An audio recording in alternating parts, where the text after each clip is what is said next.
Il me demande si je suis content. Comment veux-tu que je le sache? Où est-ce qu'on est? Il fait tout ça pour moi qu'il dit. Certainement pas pour lui. Je t'ai inscrit à des cours de théâtre. Oh, niaiseux. On s'en va. La madame a dit que tu pouvais aller juste au premier cours si tu veux. Après, on verra. Va chier. Hey!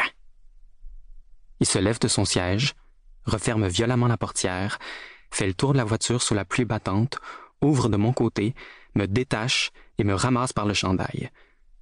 Je me retrouve la face contre le trottoir. Je me force à faire pitié, avec ma gravelle collée sur les joues, pour qu'il se trouve violent.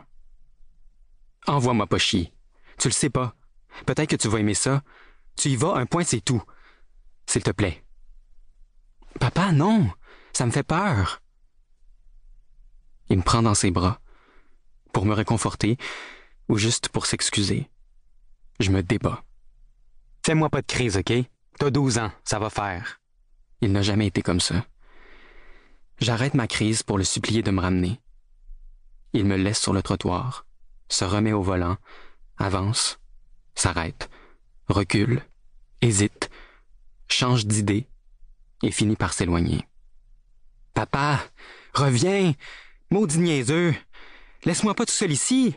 Papa! » Je cours un peu après la voiture, 2 ou 3 coins de rue, et je comprends qu'il ne reviendra pas. Je suis seul sur le trottoir. Il pleut, mais il n'est pas question que j'entre dans ce presbytère. Je vais marcher jusque chez moi. Je pleure. Il fait froid. Je suis déjà trop mouillé pour aller au cours, mais trop loin de chez moi pour rentrer à pied dans l'orage. Je me retourne vers la bâtisse. Tout est mort ici, à part la taverne en face, où un homme et une femme fument sous un petit toit. Ils me regardent avec leur veste de cuir et rient de moi qui sanglote. Je suis un enfant abandonné, allez chier. Dans la cour du presbytère, une statue de Jésus me regarde et me demande d'entrer. Pourquoi je ferais ça pour toi? Il n'y a pas de théâtre dans ton presbytère. Je suis pas cave. Les ombres à la fenêtre parlent de moi. 2 hommes, un en soutane, sans doute un prêtre, et l'autre un motard qui s'est saoulé à la taverne avant de venir ici se faire pardonner de porter un manteau avec un serpent dessus. Il n'y a pas de théâtre ici, et mon père est parti. Je suis maintenant trop mouillé pour que la pluie me dérange, et je monte les quelques marches qui mènent à l'entrée. Je lis « Les ateliers Marie-Thérèse Lambert, passer par le côté pour accéder au sous-sol. » La porte de côté est tenue entr'ouverte par un soulier à talons hauts. Le prêtre et le motard m'ont entendu l'ouvrir.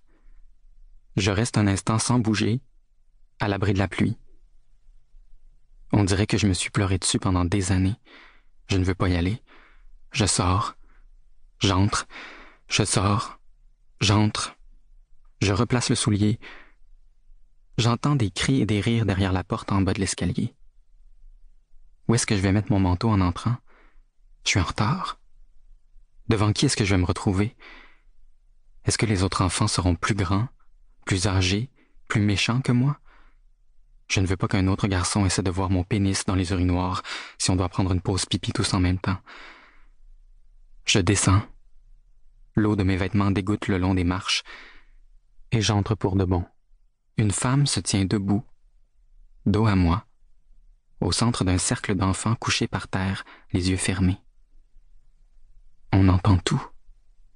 Les gouttes qui tombent de mes cheveux et la respiration de chacun d'eux étalés sur le plancher comme des paires de poumons. Je risque de leur faire peur en m'approchant. Ou peut-être qu'ils vont m'ignorer jusqu'à la fin. On n'arrive pas en retard à un cours de théâtre, j'imagine. Tout y a l'air si sacré. Je jette mon manteau sur le sol. Personne ne bronche. On dirait une meute de quelque chose comme des animaux, mais plus élégants,